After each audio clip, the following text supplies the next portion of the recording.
Good morning, brothers and sisters, everybody watching. We're going to do our teaching portion of our ministry for the day. Let me take a sip of this. Very hot coffee.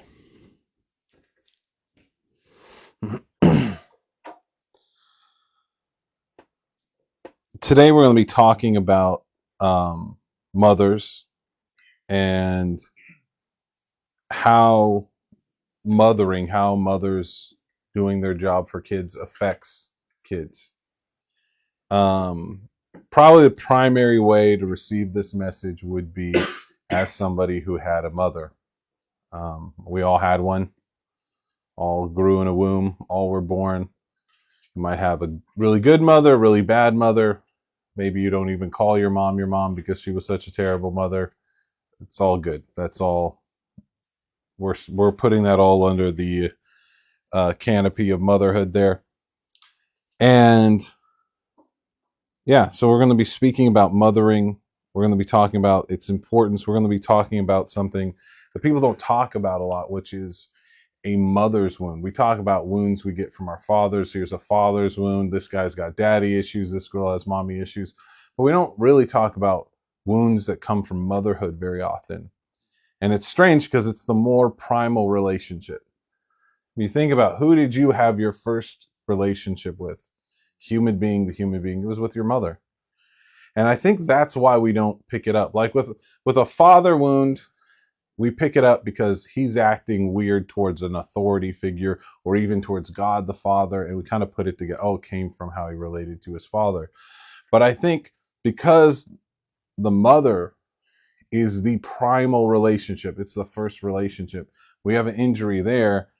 It kind of goes through all of our relationships. It's so everywhere that there's nothing that sticks up that's super glaring where we look at it and we go, oh, that's because something was weird with her mother or with his mother that threw him off.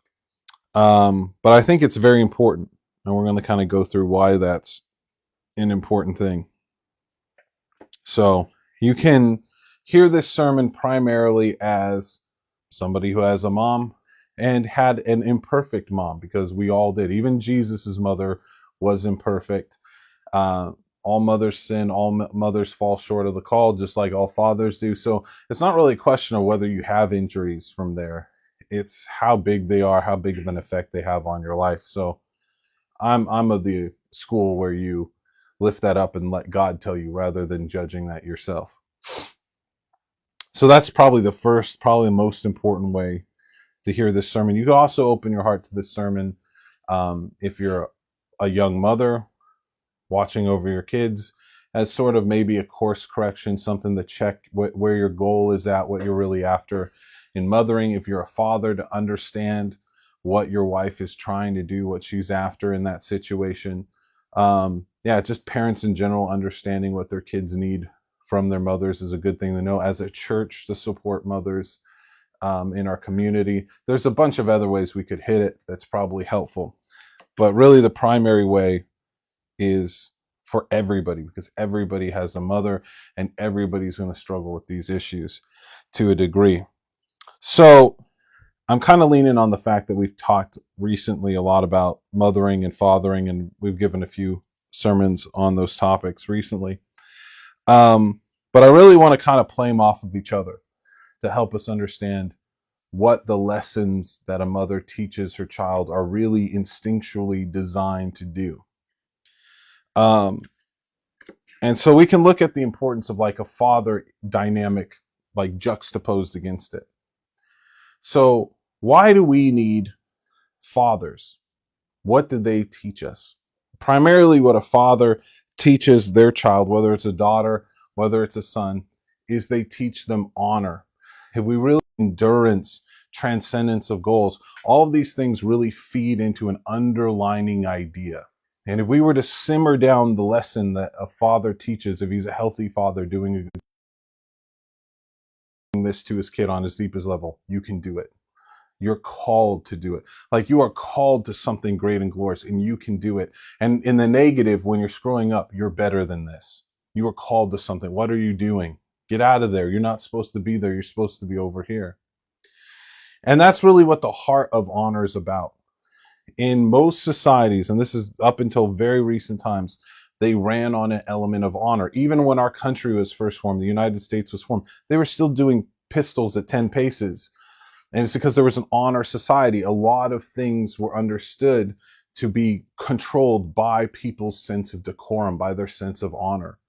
But what does that really mean? Honor is primarily it's the respect you earn in service to other people.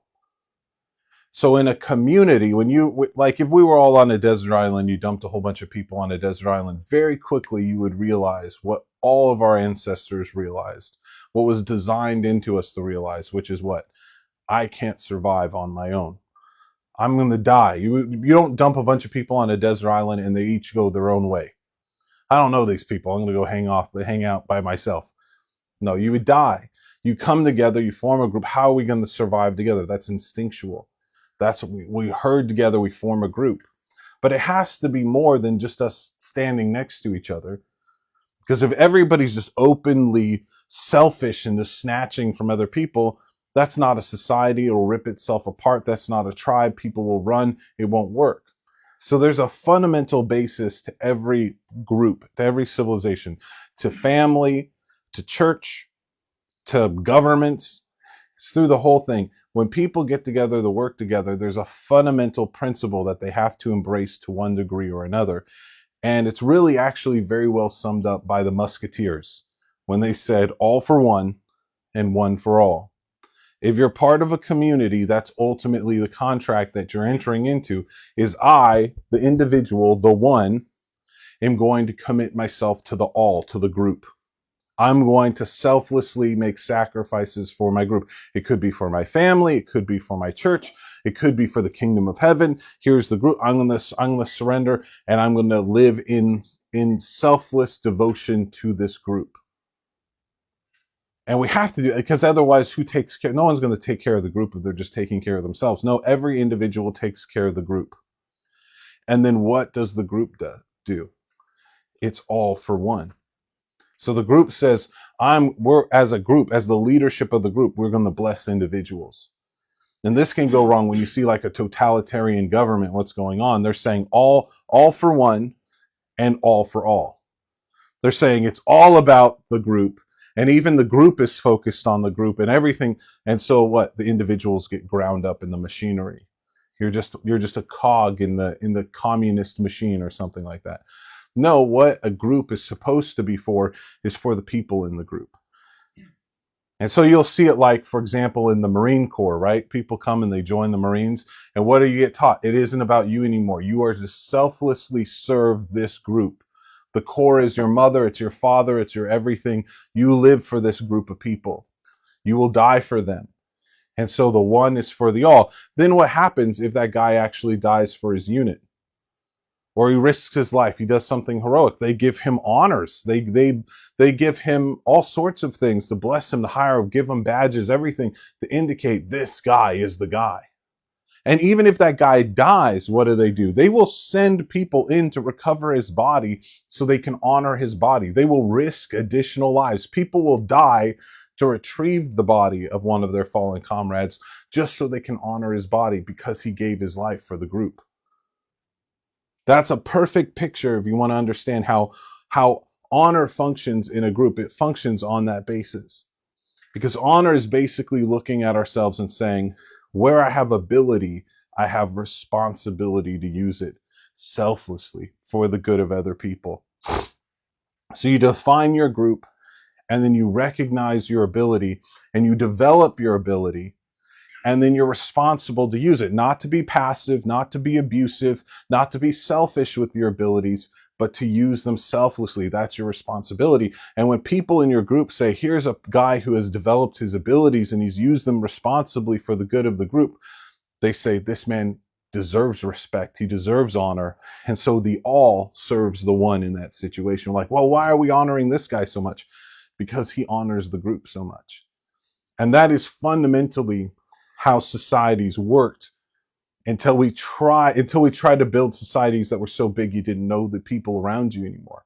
And we're really big on that nowadays. We hide from the fact that we need other people. Like, I don't need anybody. All I need is my insurance company and the nameless corporation I work for online, and I send in a report, and I telecommute, and they send me a check, and then I send out the check, and DoorDash drops off food. That's all people. You're just not seeing them. You just don't know any of their names. You don't know the people who are making the decisions that control your life. But you're still just as dependent on people as some guy with a spear in the woods was. And psychologically, we need people just as much. We'll go bonkers if you lock us in solitary confinement for 6 months. We'll lose our minds. We need other people.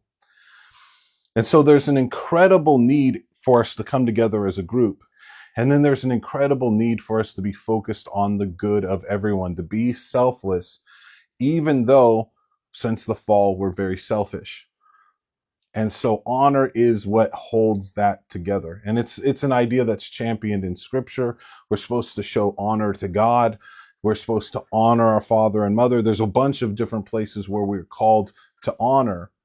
And it's specifically because it's an important trait when we start grouping people together, when you start building a family, when you start building a church, when you build any group of people, really its success or failure is going to be based on that idea.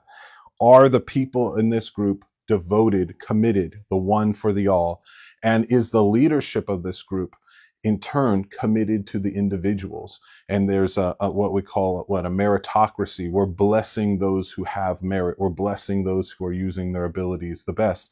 They're the ones that get the blessing. And the people who are being selfish, who are breaking the social contract, well, we're going to punish them to some degree or another, maybe even kick them out of the group eventually in certain situations.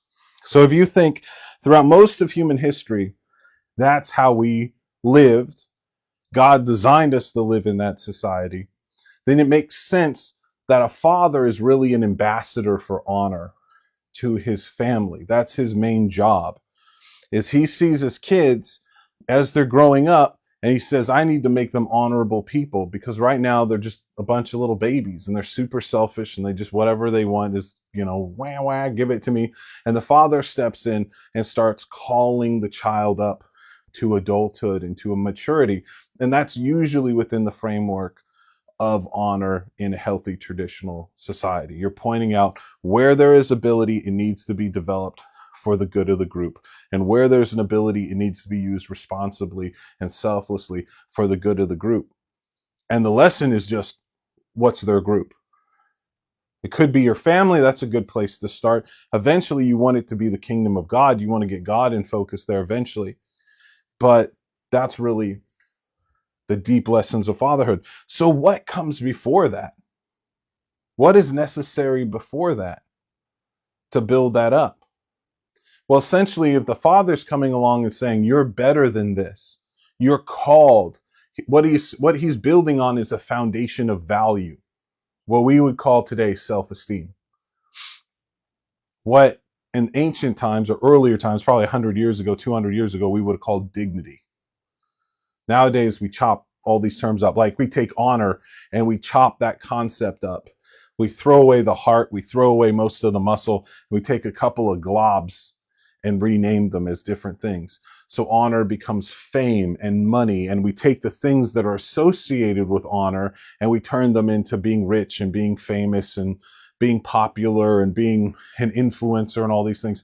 Really, in the past, all those things would have been rolled together and the beating heart of it would have been honor. And we would be honoring and rewarding people financially and in all these different ways if they put their people first. Then we as their people would support and love them for doing that.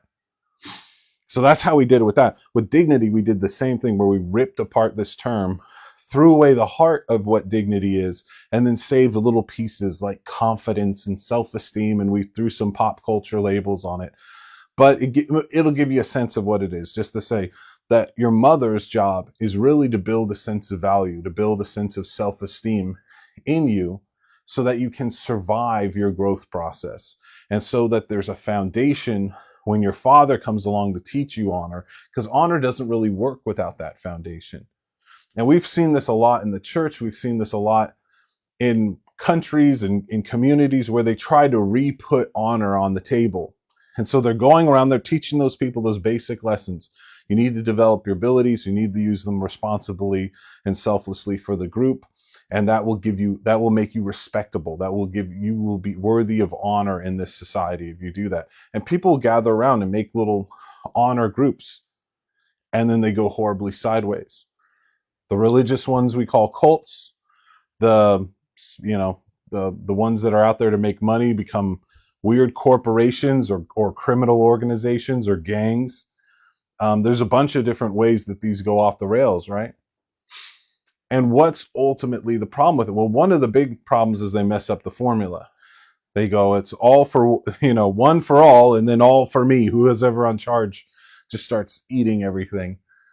And that happens a lot in cults and street gangs and stuff. All of a sudden it's about making this guy rich or making this guy powerful or whatever, and the group dynamic is actually lost. But also what goes wrong a lot of times is there's no dignity. None of these people have an understanding of dignity. None of them have an inherent sense of self-worth that's based on anything else. So when somebody comes up to you and you either are like, I don't know who I am, or I'm pretty sure I'm a piece of crap. You're not sure. And then someone comes along and says, well, here's how you gain social value. You need to commit yourself to this group and you need to make sacrifices. You go, I'll do that. Can I do something that makes me look good? Sign me up for that. I feel like crap every day when I get out of bed. I feel horrible all the time. And so you run to that and you jump on the hamster wheel of that, but it's so high pressure now because you've taken the idea of dignity, you've taken the idea of self-worth, you've taken the idea of confidence, and you've rolled it into whether you have honor or not. And so honor should be what? You're doing a good job using your abilities for your group. It should be an attaboy. It should be like, good job. But now in your mind, it's you are worth something all of a sudden. You helped us out. Well, now you're worth something. Before that, you were a piece of crap, but now you're worth something. And if you screw up, guess who's a piece of crap again? And so it becomes like most of the things when we look at honor society, go, oh, they stoned that kid to death for nothing, or they killed this girl because she was sleeping around or whatever, and go, why is it so high strung? Well, it's so high strung because people don't have any dignity in that culture. They've replaced it completely with honor, and so they feel worthless, and life is cheap. And if we have to kill this guy for honor, why wouldn't we? He's nothing. He's dishonorable. He's a dog. He doesn't have any honor. And so it becomes sort of this juggernaut. It gets out of control. It's not what it's supposed to be. It's supposed to tell you about how good of a job am I doing? How am I relating to the group I'm part? Am I, in our context, am I a healthy part of the body of Christ that's contributing to the needs of the body and serving the head? Am I doing that? And you should be able to hear somebody say, no, you're not. You're called to be an evangelist. When was the last time you saved somebody? And be able to call you on that. And you hear it and say, I'm doing a bad job, not I'm a bad person. You should be able to hear the difference. You should be able to separate it out. But if you didn't come from a culture that protected that motherly role of giving dignity, if you had a damaged mother, maybe she didn't have any sense of dignity of her own, and so she had a very hard time giving you one, then that's not necessarily a lesson you have inside of yourself. Now, the definition I would give the dignity is it's essentially having faith in your own worth. So it's not that you can see your worth. It's that you were trained that it was there. Somebody else saw it and told you were worthy again and again and again in different situations. Your mom saw your worth and she testified to it and she acted according to your worth. And when things went wrong or this situation, that situation, you thought, oh, maybe I don't have worth anymore. She came alongside, said, no, that doesn't change anything. You're still valuable. You're still worthy. And eventually it instills a belief that you stand in faith on, even when everything else goes against it. When you think, what's an example of somebody with dignity? It might be a king who's captured in war and he's stripped of his crown and his glories, and his men have betrayed him. They're selling out because the war's over. They captured the king. It's over. And now he's going to go and get his head chopped off as a traitor, as a horrible, everybody's booing and spitting on him. But he stands and he walks with dignity. Why? Because even though he's failed, even though he has behaved badly, at least he lost the war. That's not a very kingly thing to do. His fruit isn't great. Everybody's spitting on him. He probably doesn't feel that good emotionally either, but deep down inside, he has this incredible faith in his own value. And he says, even though I failed, this hasn't changed who I am or what I'm worth. And so he walks with his head tall, and people go, he has dignity. He's a dignified person. This is the old school idea. Again, we talk about self-esteem, but usually when we're talking about self-esteem, we're talking about some sort of homebrew honor where you are trying to be honorable to yourself. What do I want? And how do I want to use my abilities for self-actualization and make myself feel good? And then I look at my emotions and say, how do I feel? And if I feel good, then I have esteem. I have self-esteem if I like myself. All these different, that's not it. That's not it. Dignity isn't something that fluctuates. It's a fact. I have worth, full stop, period. Having dignity is believing that fact. And your faith can go up and down, but it's not because your worth goes up and down. It's your belief in your worth goes up and down. So how does a mother teach her children, her sons and daughters, to have dignity? How does this happen in a motherly relationship? Well, it's very simple. Mothers are essentially built by God with X-ray vision. It's kind of a metaphor, but it gets to the heart of it. This is the best way to describe it, I think. Mothers have X-ray vision. When they don't even know they have it most of the time. They think everybody else has trouble seeing or something because it's so obvious to them it doesn't seem special. But when they look at their kid, they see right through that kid's exterior, right into their hearts. They look at their kid, and what do they see? They see gold. They see a root of gold. They see the image and the likeness of God stamped into the bones of that kid. And they see it, and it's unshakable value. They see the worth, and they respond to it the way you respond to things that have great value. You're very accepting of things that have great value. You engage with things that have great value. You love things that have great value. You cherish things that have great value. You protect things that have great value. And you invest and make sacrifices for that pearl of great price. You'd sell everything to purchase it. You make sacrifices for things that have great value. And so this becomes a lesson all the time. Your mother's walking around and she's treating you. You can see the reflection in her eyes of the gold inside. You can't see it, but you see it in her eyes. You hear it in her voice, the way she responds to you. Again, the healthier the mother is, the more this is happening.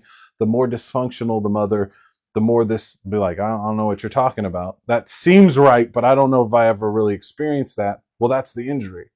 That's the injury we're going to be talking about today. So the ability that God gives mothers is sort of X-ray vision. She can see right into her kid. She sees the gold, and it makes her want to communicate worth. Like if the father's message is, you can do it, the mother's message is, you're worthy. You're worthy, son. You're worthy, over and over and over again. That's the message. You're worthy, my daughter. You're worthy of what is being given to you. It's a constant message, or it's supposed to be. Now, this is where fathers and mothers are different, because a mother I'm not saying that she's completely blind to whether her kid's being a brat or not. That's not true. She can see it, but it's like looking through something that like hazy or transparent. You know, she can see right through her kid being a brat and still see the gold. And she sees the gold. It hits her heart. And so for a lot of mothers, it's very easy to be very, I wouldn't even say complacent, but to always be putting that to the side. Being like, yeah, my kid's being a brat right now. I get that. That's annoying. But man, my kid is awesome. He's solid gold, man. And that's where the mother really, that's the thing that captivates a mother's heart more than anything else. If she's healthy, if there aren't things in the way, is look at the gold in my kid. Look at the root of gold in my kid. She sees it and She sees through the things that are happening. She sees through the fruit her kid's bearing, but it's kind of like ghost fruit. She's seeing right through it. If it's good fruit, well, okay, that's great. If it's bad fruit, oh, well, that's not such a big deal. She's very focused on the gold, which means she can't be a good father. Mothers cannot father worth a damn. They just can't. And the reason why is because the fruit never will matter enough to them. That's why mothers, like, your kid grows up when they're little. Fathers and mothers love their kids, almost identically. But as they get older, there can be a big gap or a big difference if the kid is a huge, what we could say socially, a huge disappointment. Like if your son became the next Jeffrey Dahmer, chances are that the father would have a really hard time with that kid, like opening his heart. He would be overwhelmed by the reality of that kid's fruit and how horrible and nasty it is. The mother would still be able to see through it most of the time. She'd be able to and go and see the gold still a lot of the time. That's the difference. And that's why mothers aren't good at fathering, because a father, he isn't captivated or overwhelmed by a vision of gold. He doesn't see it with his spiritual eyes and is overwhelmed with, I have to love and cherish this kid. What a father has is he sees the fruit and it's absolutely solid. It's absolutely real. It's like a person out in the world. When they see your kid, they don't see gold. They see what your kid is doing right now. And if your kid's being a brat at IHOP and throwing pancakes at the wall, they don't see any gold. The mother is like, okay, shouldn't have thrown the pancakes, but look at how great this kid is. The guy over here, he's just thinking that kid's a brat. It's worthless in his eyes. He doesn't see anything on the inside. All he sees, like it's a power that mothers have been given that they can see through to the inside. Now the father, he's a little bit like the guy in the other booth. When his kid throws a pancake at the wall, he is horrified. He sees that is solid fruit through and through. It's not ghost fruit. It's real. He can smell it, taste it, feel it. This is the difference between him and the guy in the next booth, is a father also has an incredible, almost prophetic sense of what his kid is capable of. He feels the gold, and he can look at his kid and say, you're better than this. It's not you're worthless. What the hell's wrong with you? That's a damaged dad. But a healthy dad, there's almost a sadness of, don't you understand the gift you've been given? Don't you understand the abilities? Why don't you want to develop these? Why don't you want to walk in these? Why don't you want to take? You can see how it goes from ability to responsibility to respectability with a dad, because they feel the gold. They sense it in there and they want to call it forth, because they don't get to see it the way the mother does unless the kid bears it forth in fruit. And that's why when a kid hits a home run, dad is jumping up and down like a crazy person, because he can see the gold that has been a secret in his heart, haunting him. I know there's gold in this kid. And when his kid stands up to a bully, or when his daughter gets up there and sings a song in front of everybody and the gold is out there for everyone to see, he's jumping up and down. People can finally see. I can finally see it. Other people can finally see it. It's been a secret in my gut this whole time. The mother is never going to understand that moment the same way, because to her, she's like, well, the gold's always been there. Can everybody see it? Because it's overwhelming to a healthy mother all the time. So the fruit becomes very ephemeral to a woman, to a mother, but it's very substantial to a husband, to a father in that situation. That's why they're very different jobs. But there's something very incredible. There's a reason why God gave mothers this incredible gift that they can lean into. It's almost, I've noticed it at times where my wife will be frustrated with my daughter or my son or something because they're not going down for their naps, or they keep coming into the kitchen and pulling stuff down when she's trying to do something. And there's a point where she's trying to do other. She's not mothering right now. This kid's supposed to be over here doing an activity. She's trying to be a wife. She's trying to cook a meal. She's trying to host a party or something. And our kids keep coming in underfoot, pulling them, mama, mama. You know how kids are sometimes. And I've seen my wife where it's like she closes her eyes to like complain or say something. And I always thought it was interesting, because I've noticed it with a lot of women, where it's like the kid is misbehaving and it's like they will close their eyes and correct the kid with their eyes closed. And I always thought, why are they closing their eyes? And it's because They have a very hard time doing it. It's also why women really struggle with discipline too. Disciplining kid is because the gold is so captivating. It's like a really beautiful girl that you have a crush on, and you're gonna stand up for yourself, and then she walks in the room, and you're like, duh, duh, duh, duh, and you can't get it out. You're like, never mind, I don't even care. Yeah, let's go do that thing. Yeah, let's go see a chick flick tonight. Why not? I don't care. And you were gonna stand up and be like, this is the third chick flick. Let's go see. But then you see her and you go, oh, okay. It's captivating. It's what beauty does. It's what love does. Mothers are captivated by their children in a way that I don't think most guys fully can understand. And so it's like they'll literally close their eyes to make a correction that they know they need to make and try to like block that out. It's like a subconscious picture of them trying to turn away from the gold to say something corrective they know needs to be said. Now, why? Now, all that makes it sound like it's a negative. It's not. Because mothers are a lot like God. Because God always sees your gold. That's never outside of his equation. Now, mothers don't know how to balance that most of the time. God's perfect in that. So like mothers are trying to shut off the gift sometimes because they're trying to correct you or something, and they don't know how to do both at the same time. God's a lot wiser than anyone. He knows how to do it. But there's something incredibly important about the first relationship you have in life being with someone that has like a junior diet version of God's eyes. And that's what they see you through. And what does it do? It instills dignity. It starts building faith in what? You have value, son. You're worth it. What are you worthy of? You're worthy of acceptance. You're worthy of love. And you're worthy of investment and sacrifice. You are worthy of these things. And mother will give them over and over to you. And father will come and other people will come along. And when other people give you stuff, she is what communicating to you. You shouldn't be embarrassed. You should take it. There's nothing wrong with you receiving this. You're worthy. Now, I want to be clear here. She's not saying you're entitled. She's not saying you are owed these things. Everyone must give them to you. You deserve. A lot of mothers get damaged, and that's what they end up telling their kids. You are owed this. You are entitled to these things. You are entitled for everyone to accept you. Everyone should accept you. Everyone should love you. Everyone should make sacrifices for you. There's something wrong with these people for not seeing how awesome you are. And that's again because the mother doesn't realize she has a special gift. She's not realizing what the husband is for. He's the one who's going to teach your kid how to shine so that they can get that from other people.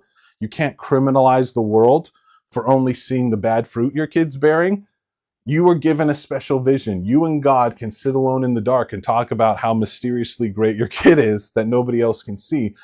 Your husband has to go and teach your kid how to bear fruit of that in the real world, to build relationships out here, and teaching your kid that you're so special. And it's not your problem that you're not bearing fruit. It's their problem that they don't have mommy glasses. Like, that's a horrible lesson to teach your kid, because they're just going around so pissed all the time. I'm entitled to be worshiped, you know? And it's just, no, you're not. You're not entitled to worship. You're not even worthy of worship, but you are worthy of acceptance. And you are worthy of love, and you are worthy of investment. You are worthy of these things, which means when someone chooses to give them to you, you shouldn't be embarrassed. You shouldn't be trying to turn them down. You shouldn't be overwhelmed by the responsibility. How can I ever pay this back? If this is a waste, you're wasting this on me. Don't spend time focused on, don't give me things. Don't make me the center. What is that? You have a feeling of unworthiness, where there should be worthiness. You should be able to take those gifts and accept them out of a sense, I'm worthy to receive this. I am. Now it gets a little bit complex. I break it into three main lessons. There's a fourth one that doesn't quite click in until much later, and mothers don't always teach it. Mothers don't always teach all these things.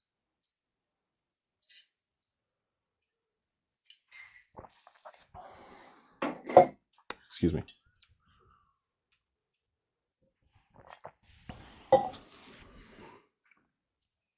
So there's three main lessons that I would put out that a mother teaches her child.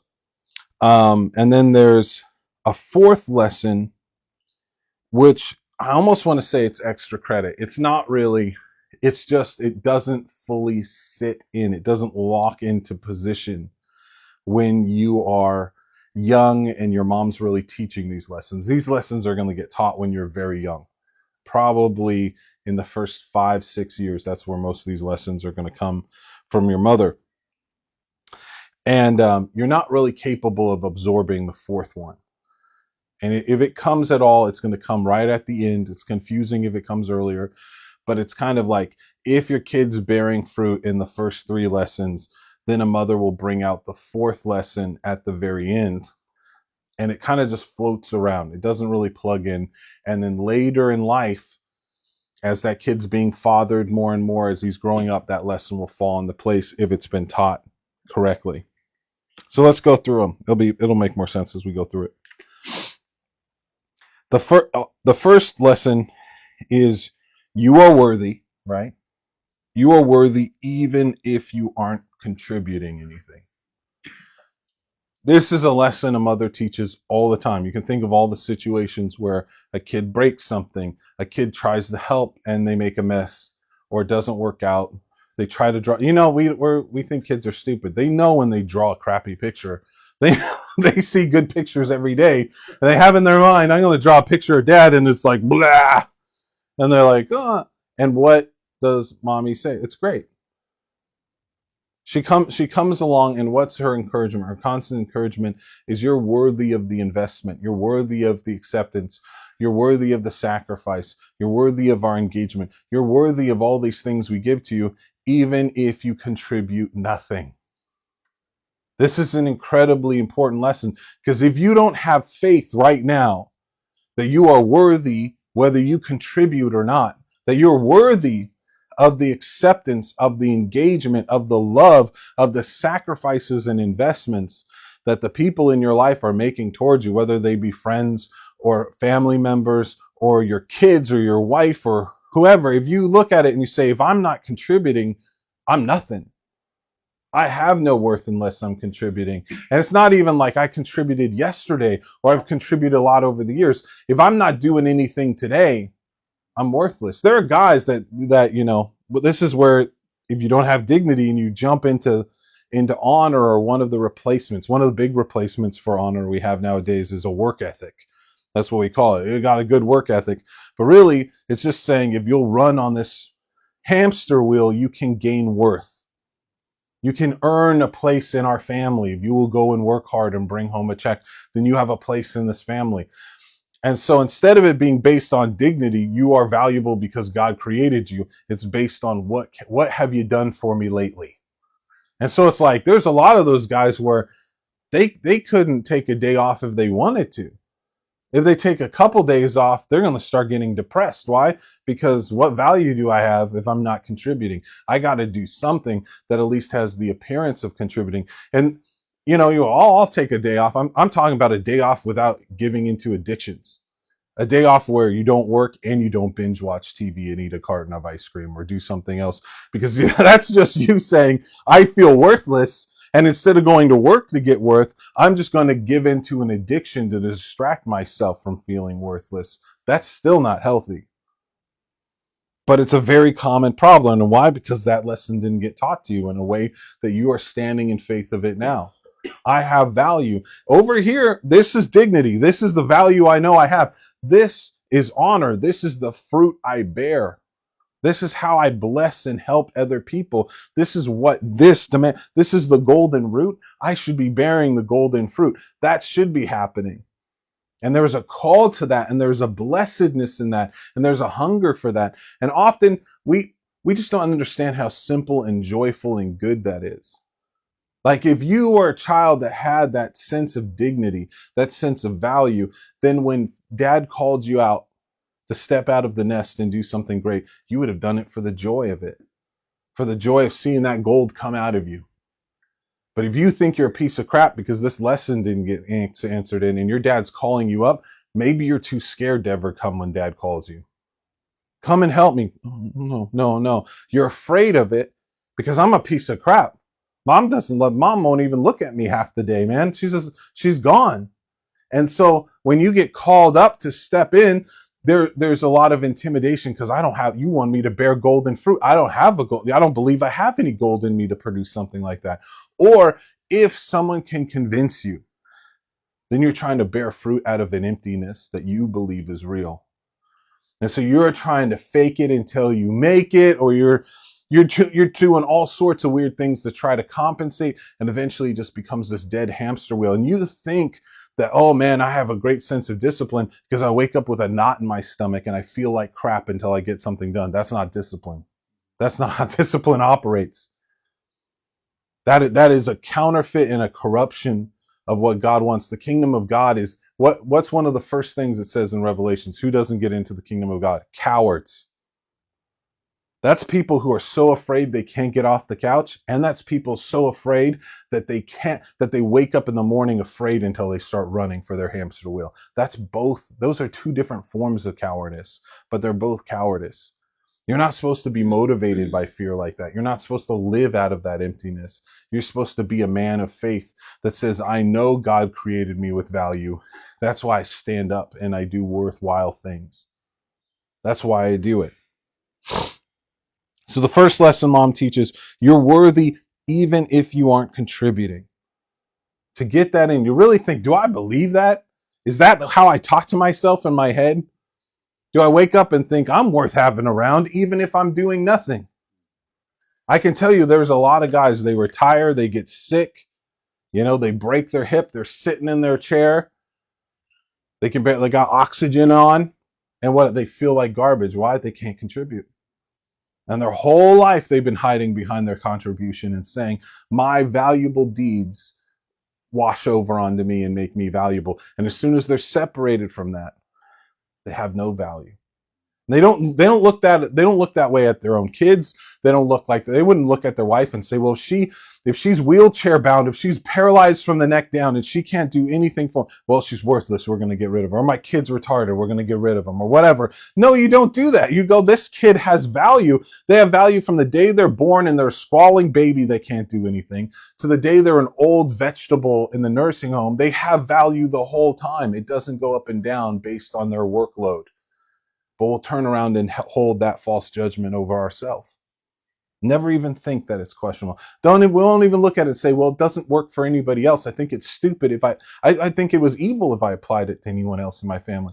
But I apply it to myself all the time. The second lesson that a mother teaches her child is she looks at that child and she says, you're worthy even if you don't feel like it right now. This is a big thing because as a kid fails, as they don't contribute, as people say ugly things to them, which is I think it's almost part of God's plan that you're going to be hanging around other kids and those other kids are going to say ugly things to you and you're going to learn how to deal with it, is you're going to run to mom and you're going to say, I'm not worthy anymore. Why? Because I don't feel like I'm worth anything anymore. I feel like garbage right now. And what mom is going to do is say, honey, that doesn't change anything. You're still valuable. Even if you feel like garbage, that just means you're believing the wrong thing. You don't have faith in your dignity right now, but you still have it. You're still made in the image and likeness of God. You're still gold, even if you're not choosing to live that way, even if you're not choosing to believe that that's true. It doesn't change the fact that you're a creation of God. You still are one. You still are valuable. You're this incredible resource. And it's a lesson a lot of guys never learn. A lot of men, women, they don't learn it. And so the moment they start feeling terrible about themselves, they make a mistake, they screw up, somebody rejects them, someone says a phrase that somebody else said a long time ago, and it brings up a horrible feeling. Or they just think it. They just wake up and think, man, I'm a piece of garbage today. Or what the hell am I doing? Am I helping anybody out in my life? And you know what? You think negative things, you'll feel negative. Right now, we could go and we could watch a movie about bears or something. And if you watch, and if we went camping right after we watched this movie about people being mauled by bears, you'd be walking around looking at the bushes thinking, is there a bear in that bush? Am I going to get mauled by a bear? You hear a sound while you're in your tent. Is that a bear? And guess what? You will feel scared like there's a bear around, even though there's no bear around. And if you hadn't watched that movie, you wouldn't feel that way at all. You're going to get on an airplane and you just watch. What are you going to watch on the onboard movie? You're going to watch some movie about a plane crashing or airline crashes. Let's watch 20 episodes of airline crashes on this transcontinental flight. And then all of a sudden, then the flight's turbulence and you're terrified. Has anything changed in reality? No. You are thinking these thoughts. You're believing in them. And when you believe in them, you start to feel like they're true. And the problem is when we take our emotions and we say it's true because it feels true. I feel like a piece of crap. If I didn't feel that way, I could go, well, it's probably not true. But I've been sitting there saying, I'm a piece of crap, I'm a piece of crap. And then I start feeling like a piece of crap. And then part of my brain goes, see, I told you. And you go, well, if I feel it, then it is true. It's like in any other area of your life, you can be like, that's stupid. That's ridiculous. To sit there. If you sat there and said, I'm a dinosaur, I'm a dinosaur, I'm a dinosaur, and they're like, I kind of feel like a dinosaur. Would you be one just because I'm gonna walk around? You know, little kids run around, they feel like they're dinosaurs when they're playing dinosaur. It doesn't mean that they are one. It's a game. You watch a movie, it spooks you, or it makes you laugh, or it makes you cry. You're crying over something that happened. You're, Wilson! You're crying over a volleyball floating away, bro. And is it real? No, it's not real, but you believe it for a moment and your emotions respond. You need to understand, if you believe anything, no matter how stupid it is, your emotions will respond. And so if you go through life thinking, oh, if I believe in my worthlessness and then I feel it, it's true, man, you're just stuck. That's actually like a prescription for how to have depression problems. It's just every time I just need to get triggered by something. I might not even know what it is, but something's going to trigger me and get me thinking in this pattern of I'm crap. And then the emotions show up and then it feeds back into itself. It feedback loop. Well, it must be true because I feel terrible about myself. And then boom, right into the ground you go. What your mom does is she pulls you close and she starts tickling you out of that emotional hole. She'll cheer you up and then she'll say, see, look, it just changed. You just felt better. She'll snuggle you. She'll kiss you. She'll hold you until you feel better. She might make you laugh. She might tell you a joke. She might distract you with something for a moment and then she'll nudge you again and say, see, look how fast that emotion changed. See, you've been valuable the whole time. And more than anything else, the fact that when you run up to mom feeling like I'm a piece of crap, and the second she sees you, you can see the gold reflected in her eyes, that she's looking at you and you're gold to her still. There's something that it heals something inside of you that's starting to dig its way in. I'm a piece of crap. And they go, no, she still sees. It's still there. You see, it's not this place where we're like, oh, what we usually learn is this, like, mom's delusional. That's what we learn. Well, you're my mom. Of course you have to say that. Of course you have to think that. But the truth is, she's your mom. She has the superpower.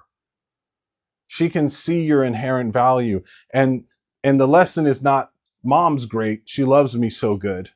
The lesson is, no, I have greatness inside of me that stirs that love. She can see it. Everybody else can't. And that's where dad can come along and say, don't you want to let that out? Don't you want to bear fruit of that? And if you try to jump in the honor, you try to jump in the fruitfulness, you don't believe you have anything to offer. It's all it is slavery. All it can be is a pharisaical thing. Because you don't believe what God put there in the first place. You can't jump into honor and say, I'm worthless, I have no abilities, but somehow I'm going to do ability, responsibility, respectability. You have nothing on the front end. You have to believe that God's given you ability. You have to believe that God put you on this planet for a reason. It's very hard to receive a call of destiny, to grab onto a vision that God has for your life if you feel worthless. Maybe we pump up the emotion and get you to a crescendo moment. You'll embrace it as a Band-Aid, but believe me, you'll peel that thing off the second you start feeling bad about yourself and throw it away because you don't have room for it. A piece of crap doesn't have a room for destiny. Crap is never dropped into a toilet and think, I think I'm better than this. It doesn't. That's what it is. And if that's what you believe you are, that's the reason we step into the sins we do. We go, why not? What's the point? The third lesson a mother teaches her child is you are worthy even if nobody else thinks you are.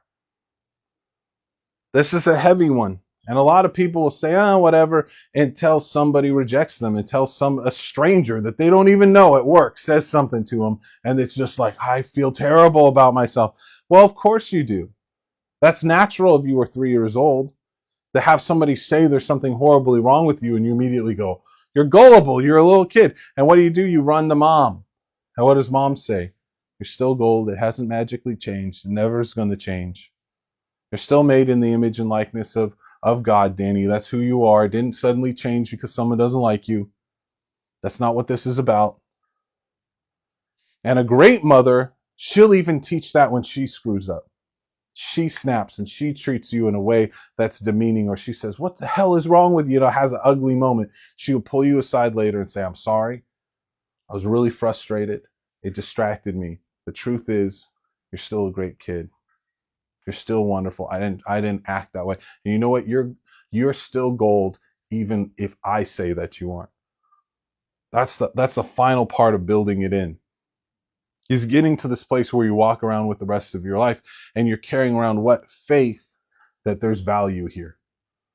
Maybe I'm doing a good job today. Maybe I'm doing a crap job. Maybe I never got off the couch today, but that does not change the fact that this is valuable. In fact, it wouldn't even really be that wrong if you think about it. If you were a piece of crap, why not lay on the couch? What would you want? If there was a piece of crap in your house, would you want it to stay in one place, or would you want it to go around and touch everything in your house? No, you would be like, stay there. Do not move, piece of crap. We're going to get you out of here. But don't touch anything. No, what's terrible is when you're made in the image and likeness of God, you can be filled with the Spirit of God and bear fruit in a dark, lost world, and you treat yourself like a piece of crap that has nothing to contribute, and you lay on the couch. That is shameful, right? And that's what honor is about. It comes in afterwards and says, you know who you are. Now what are you going to do about it? It's time to call you into the ranks of the living, to step out and to bear fruit from all this stuff inside of you. You're worthy even if nobody thinks you are. The last lesson, and like I said, this one doesn't always make it in there. It can't come online too early. If the mother starts teaching this too early, it'll confuse the kid, create like a lot of different tensions. Like especially it gets taught with siblings a lot, and if it comes on too early, it gets competitive, it gets weird. It's a lesson that comes in after the other three are kind of in place. And the mother is seeing the fruit come out of her kid. She's seeing that there are times when her kid screws up and he checks himself. Instead of starting to speak against himself and say, look at you, you piece, Sammy, why did you do this? And he's tearing himself down. He stops and he goes, no, wait a minute. I'm still worthy. I just did a bad job here. I'm not bad. I did a bad job. I screwed up. I sinned. I did something wrong, but I'm still made in the image and likeness of God. Jesus still thought when I was a sinner, he went to the cross for me. And he has that correct. When you start seeing your kid do that, when they're feeling, their emotions are bad and they go, well, I'm just going to cry this out and get over it because it's just a feeling. I'm still worthy. And you start seeing your kid walk around with worth on them. This would be the point that the mother would come in with the fourth lesson. The fourth lesson's a little different. The fourth lesson is everybody else has that gold too. Everybody else has that hidden gold that only their mother and God can see. And their dad knows it's in them as an act of faith. But outside of their parents and God, nobody can see it unless they bear fruit of it. And that's a huge, difficult lesson to really digest. But if you don't, and like I said, it doesn't usually, like when we're talking a 4 or 5-year-old kid, they're not really going to get that. You're going to teach it to them and it's going to float off over here on a shelf. But later on, as they get a little bit older and they start learning, that thing's going to start coming back around. And they're going to start trying to fit it in the situations, and they're going to figure out it's true, and it's going to lock into place. If that never is taught, that never locks in, it hollows out, it undermines the other lessons. Because it's very hard to think, I have a golden root of goodness in me. I have a golden root of the image and likeness of God in me, but it's just me. It's nobody else. You go around and go, well, I have the fruit of God in me, but that guy is an idiot and he is a piece of crap. If you go around and you have a different measure that you use for yourself and everyone else, your conscience is going to say there's something false about this. And the devil's going to whisper in your ear, you're lying to yourself. They're crap. You're crap. your mom was just telling you stories. It's Santa Claus. It's not real. But if you start treating people almost prophetically, almost in a father, like you're not a mother, you don't have the x-ray vision, you can't see it, but almost like a father, you step out and say, but I know it's in there. I can't see past their fruit, but I know it's in there. And you start treating people as if they had redemptive quality within them. There's something worth saving here. You'll start learning that that is true. And it will change a whole bunch of dynamics. Like I met a couple of kids that had this in them to a spectacular degree for this age that we're living in. And they were just genuinely I hate to say the nicest people, but they were generally really kind, gentle people. And they were capable of hearing heavy things and people blowing up on them, because people do that to nice people sometimes. And it could wash off of them because they knew it wasn't real. And they knew even that that's not from the deepest part of that person. That's just from their damage on the outside. That's not the real fruit of their heart. That's their sin fruit, because they're leaning into the outer man. And they didn't take it personally. It's pretty amazing to see, actually. But that's what we're supposed to be aiming at for our children when they are, especially when they're very young, to learn that lesson. That's the foundation. If you're a man, you're going to be a father to your kids, that foundation needs to be laid correctly, because you try to build on top of a cracked foundation on that, nothing's going to sit right. There's two main ways that this thing gets screwed up. One is that the mother has dignity issues herself. And so she doesn't think she's worthy of anything. And then she gives birth to this golden baby. And she can see the gold in the baby. And she says, here, I finally have proof that I'm wonderful and it's my kid. And so she has a glory by proxy situation here. That's always an abusive thing if you didn't know that. It's never good to be getting your worth by proxy, except maybe with God that would be true. But what happens is the mother then stops looking at her child as just this golden creation of God. She starts looking at her child like they are God. They're an idol. This is my salvation, is this kid, and how wonderful they are. And me being the mom all of a sudden becomes this thing that gives me more worth than I've ever had in my life. You get some of these crunchy helicopter moms and they're just like, whoa, lady. Part of it is like, they're like, worship my golden calf. They're like, look at this amazing kid. And they're crazy. And what do their kids turn into?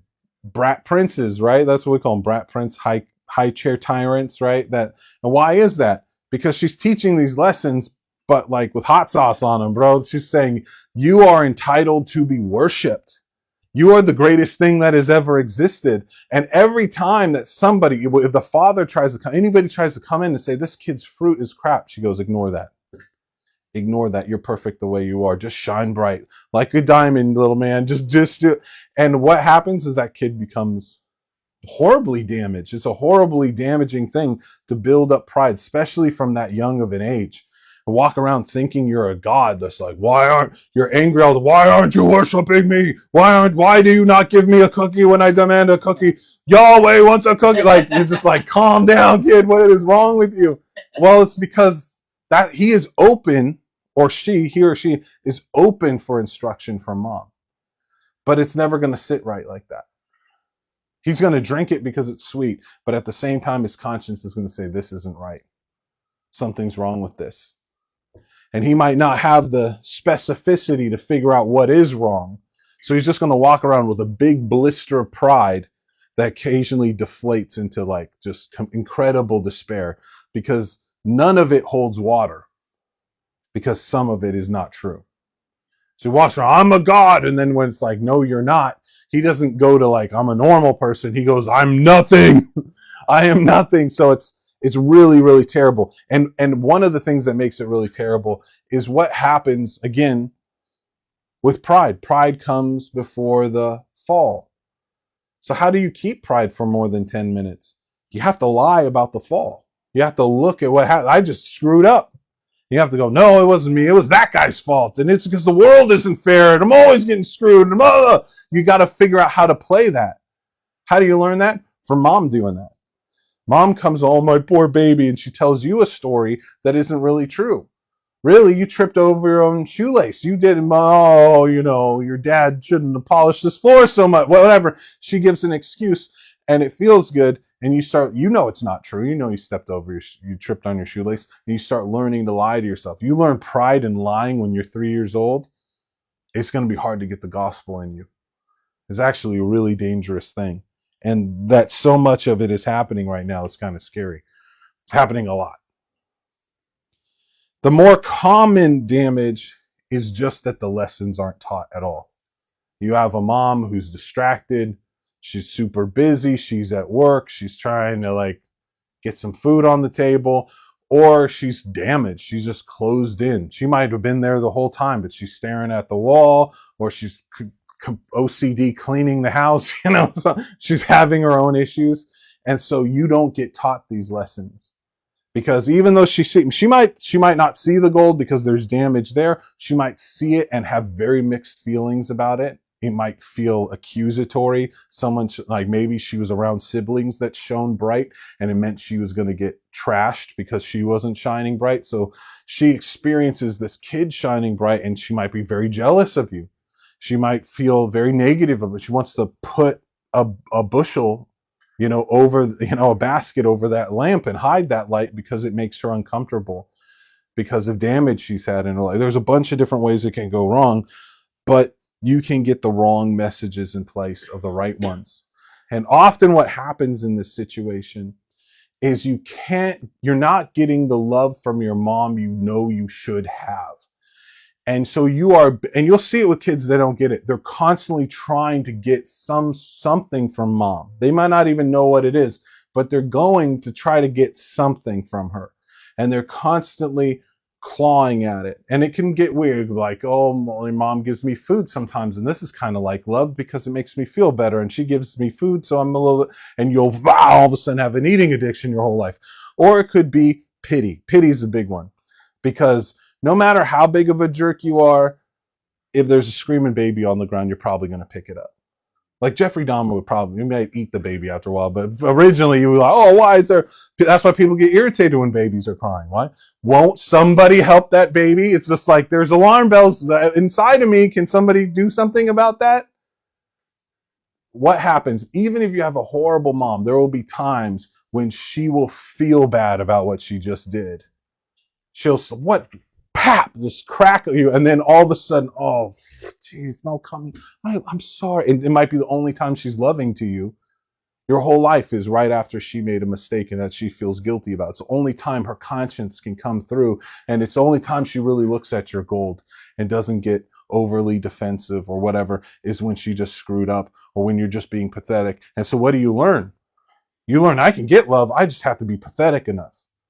Oh, I step on, and you're just crying all the time because one time out of 100 it'll get you the love you're looking for. It doesn't matter. Most of the time it doesn't work. You'll keep coming and coming. It's the only thing that works ever in your life.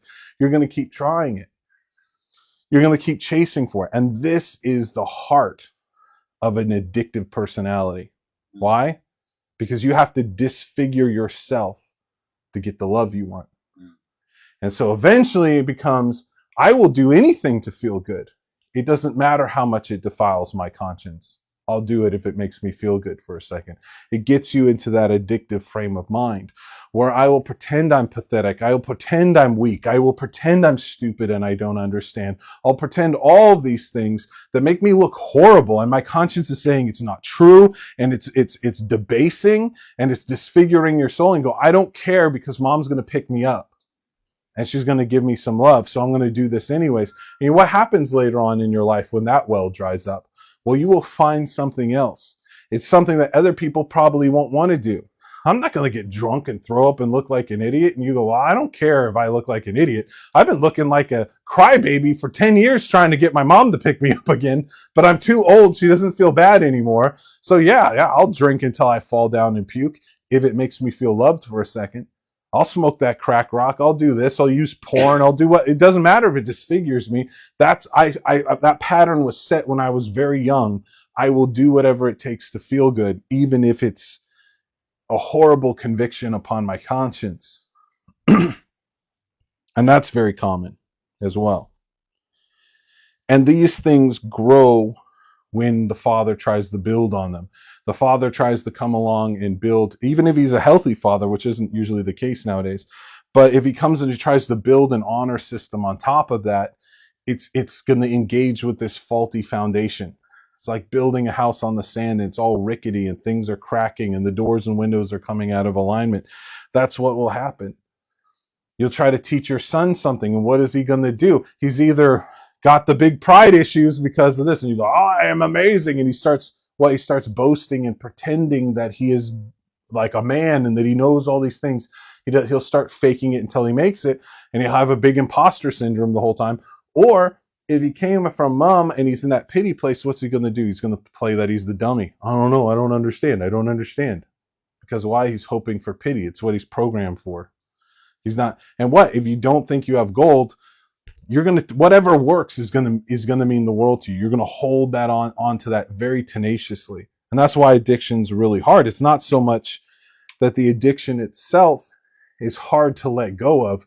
It's like being drowning in the ocean and you grab onto a branch. It's not that this branch is a great flotation device. It's that it's the only thing that's keeping you from drowning.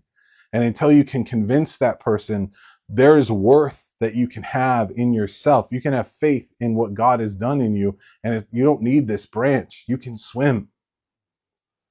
And you might know how to swim, but you don't really believe it in your heart in that moment. It's going to be very hard to get that person to let go of the branch. And even if they tread for a while, if their head isn't getting clear, they'll jump back to that branch the first time they have the opportunity to.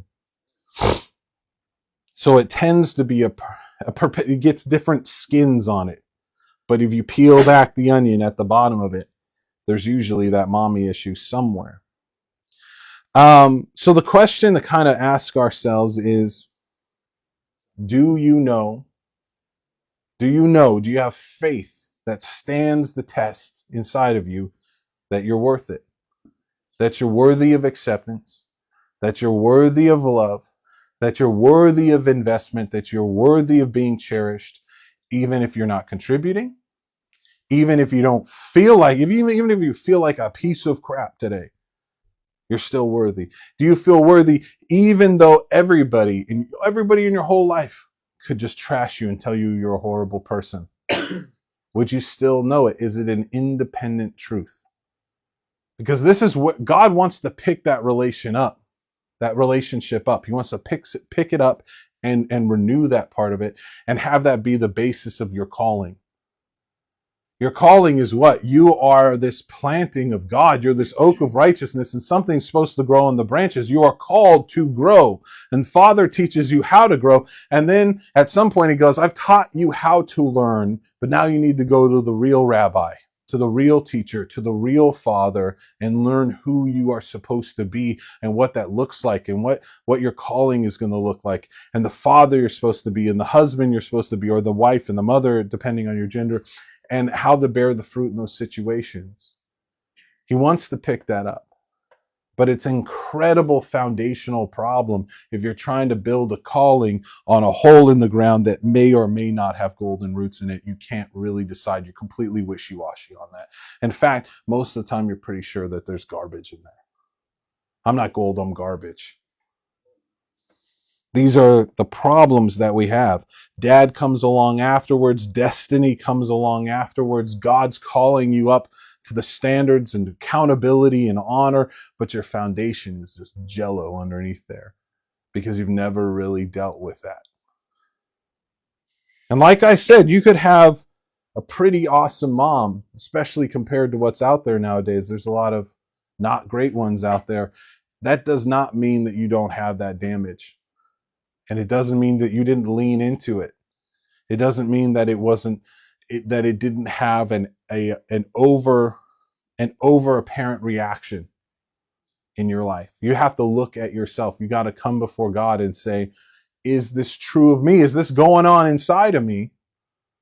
Where I have this hollow place inside of me where there should be dignity, where there should be faith in my worth that's separate. A really good way to look at it is just to think like in an honor situation, where somebody comes up, could somebody just slam the job I'm doing? And I know that I'm still worthy in that situation. Could I come up and be like, Danny, your pastoring sucks. And just bam, bam, bam. It's just like, you're not a good parent. That's not happening right now. You can see this and that. Could you hear that and absorb it and say, okay, we need to look at that. We need to look and see if this is true. I need to go look at these things, and I can go and look, because that has nothing to do with whether I have value. Because what we do is, if I suck, and that means if I sucked at this and it means that I suck, it means I should just go.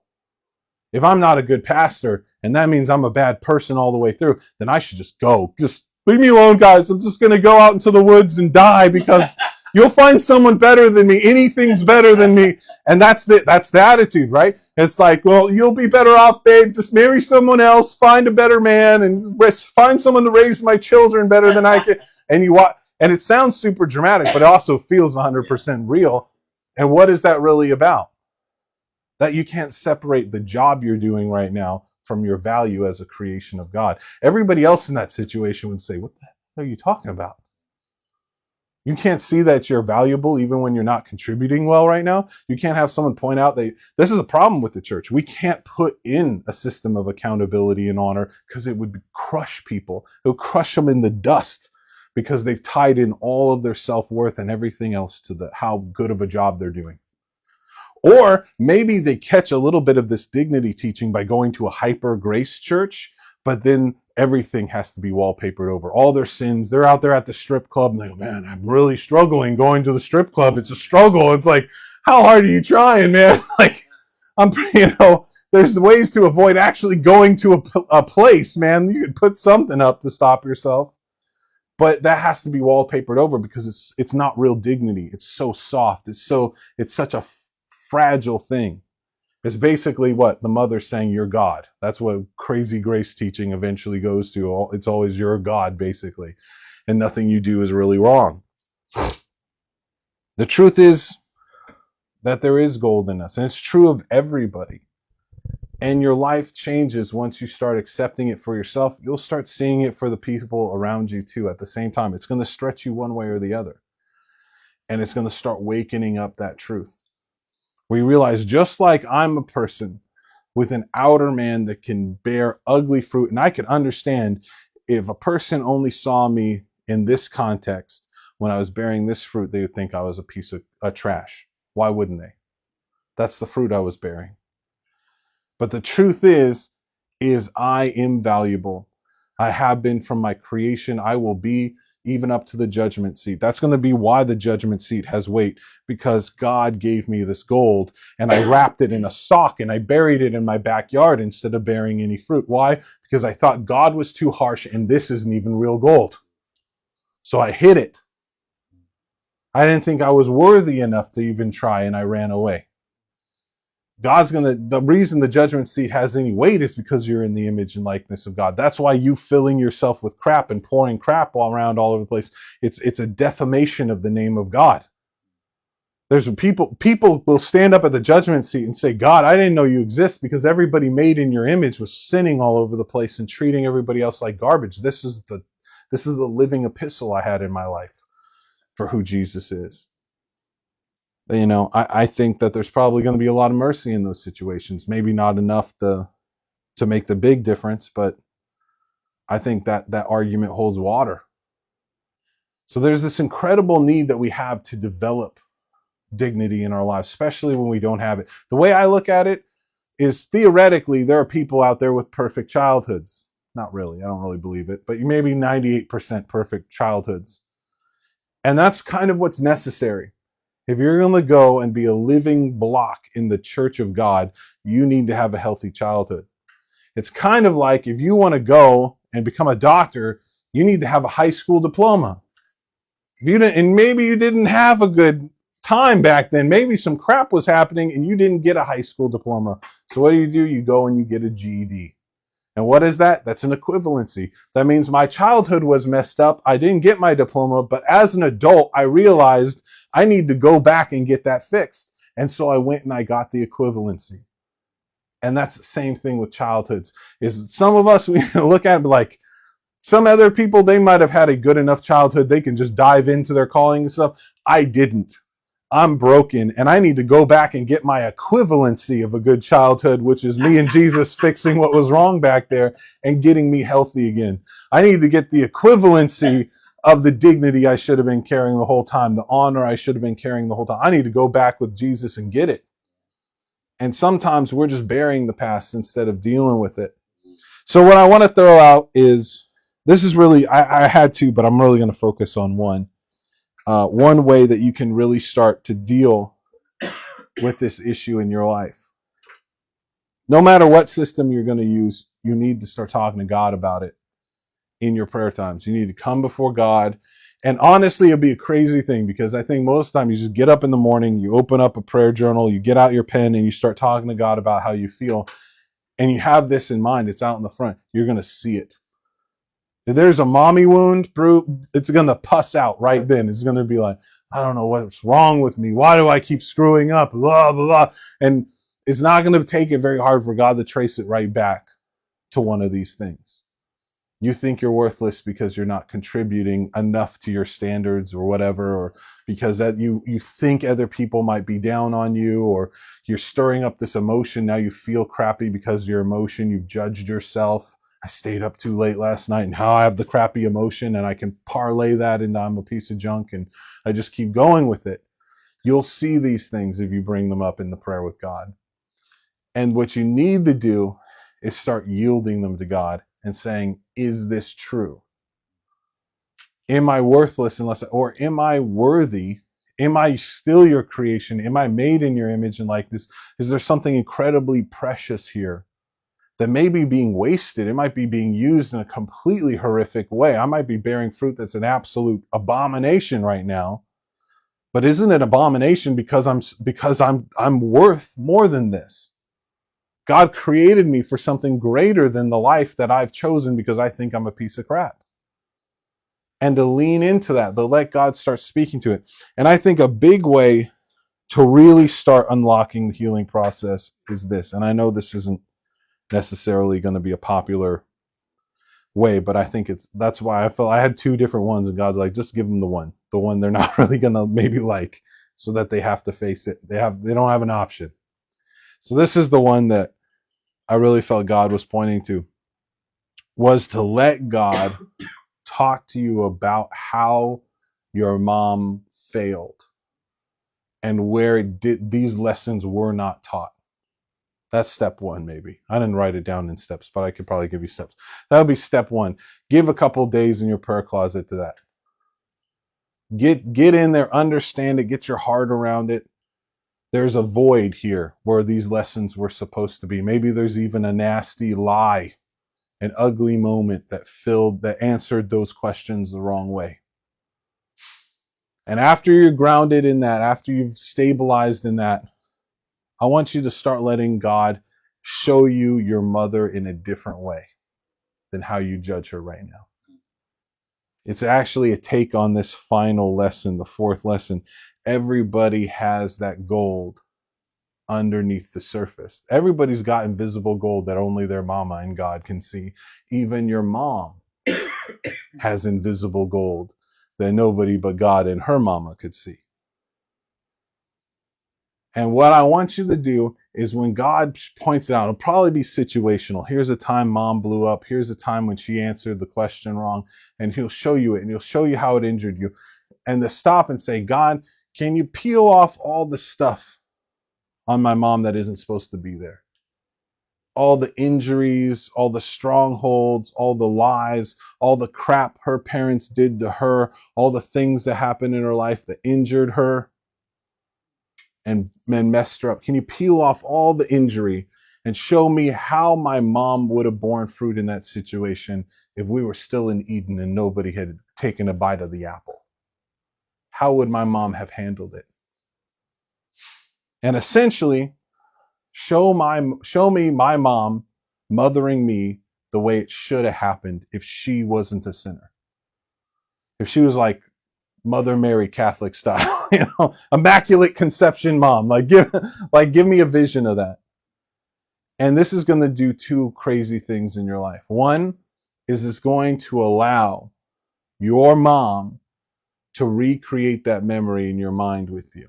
That's who your mom really is God showing you. You can't see it, but if your mom was healthier, she would have done this. She wanted deep inside, in her conscience, she wanted to do this. And she was too broken, too selfish, too sinful to. And she made a mistake. And it's going to do two things. One, it's going to allow God to put the truth where the lie was and give you an alternative view of that situation. The second thing is the moment you realize that if your mom was healthy, she would have gave a different lesson. The only thing that's different between situation A and situation B is your mom's injury. You don't change. You're the same kid. Maybe you stole a cookie out of the cookie jar and your mom told you were a piece of crap thief that was never going to amount to anything, and she blasted you, and then God took you back and said, look, your mom had a really hard time with that stuff. People stole stuff from her. She was rejected for stealing when he breaks down stuff, and you peel that off and say what she really would have wanted to do is come along and acknowledge your worth and point out that this behavior doesn't line up. And when you see the two, you're going to realize, look, I stole cookies in both of those realities, right? Both of those memories. I was the same kid. And in fact, in both of these situations, I still had that golden root. Just one, my mom was healed, and one, my mom wasn't. And it's going to lock into your head that the bad answers you got from your mom were not true. They were her damage talking, not her heart, not the depths of her. And your mom might be so screwed up that she would disagree with me if I said that, but it's still true. It's still true. On the day of judgment, when she watches that scene, she will say, no, I should have done it that way. I was too broken to do it that way. And whether that's hellfire, whatever the judgment is, I leave that in God's hands, depending on how that person has responded to Jesus in their life. God's going to work out the justice angle. But the important thing is that you can go back and God can give that message to the child that is still within you and heal that injury. And also he can completely gut the power of the lie by showing you it had everything to do with her and nothing to do with you. It wasn't about your gold. It was about her damage. It was about she had injuries just like the ones you have. You got kids. Have you ever done something like that? Yes, you have, where your injury spoke a lot louder than your heart did, your conscience, than what God was trying to lead you in the moment. There were louder voices because you needed more healing. And maybe you've gotten some of that healing. You can tell how your parenting has changed. Well, you need to be able to look at that situation. And if you can do that with your mom, it's just a matter of time before you can do it with your dad. And when you can do it with your dad, it'll just be a matter of time before any Joe on the street, you could look at them and say, there's gold inside of that guy. And he might be a crazy drug addict on the side of the street, but you see the value. You see, the problem when we don't have a sense of our own dignity, we don't have a sense of anyone else's dignity, life is cheap, and why bother? We don't weep for sinners when we can't see the gold in them. We go, good riddance. Burn in hell, you loser. Like, we're just done with it. Like, that's what happens with the Pharisees, right? You get too deep into the honor, and you're doing your own judgment seat right now, and you're like, yep, you're the guy hitting the switch at the electric chair. Let's fry these babies. Let's clear this prison out. Let's get it going. And why? Because if you had a vision of dignity, if you had an understanding of worth, you would understand how rare that person is, and that it might not be likely. But if it's a 1 in a million shot, that's Paul of Tarsus. He could turn around. Be real. He's me. He's me before I started turning it around. And if not for the grace of God, there I go also. And it'll change. Like once we start embracing worth in ourselves, then all of a sudden the insults, everything we're flipping out about, all of a sudden it just starts washing off. Either it's a lie and it's still not touching me, or it's true, but I can fix it. It's just my behavior. I'm not lit. You know what? You're right. I'm better than that. And you start handling it better. You just handle life and these little conflicts and your emotions and all these things start getting handled better. And then you can look at that other person better. That's part of the foundation. And if you're trying, I know like we can have a lot of history where it's like that. Oh, it's a lot harder than that when you have a wrong foundation. Try to build a house straight when the foundation is quicksand. It is really hard, But that should make you think that building a house is always going to be that hard. Get a better foundation. You'll find out it's possible all of a sudden. It's possible to live the right way with God. It's possible to get past a lot of these issues. You might have had a depression you can't shake, you can't get off of you. And it's because you're trying to fix it with tools that are built on the broken foundation, and you need to go deeper. You might be like, how long will I be stuck in rejection? How long will I be procrastinating every decision in my life? And God's like, I've been pushing you to get you down here for a long time. The question is, do you want to have this uncomfortable conversation about your mom? Because either you're worshiping her and you don't want to hear anything bad, or you're villainizing her and you don't want to hear anything that's going to get her off the hook. Either way, your judgment's keeping the healing out. But if you will go back and say, God, you sit on the throne, and I'll walk through the painful memories with you, and we're going to fix this. You'd be surprised how quickly God can change your life. Shift it. He doesn't got to rip the whole house apart and have you rebuild it from scratch. He can reach right under there and heal your foundation. And all of a sudden, everything above it just lines up and starts working right.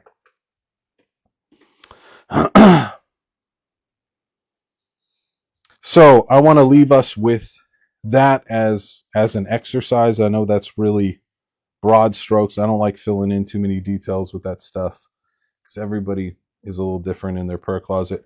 But if you're struggling with it, like I know I need to do that, give me a ring.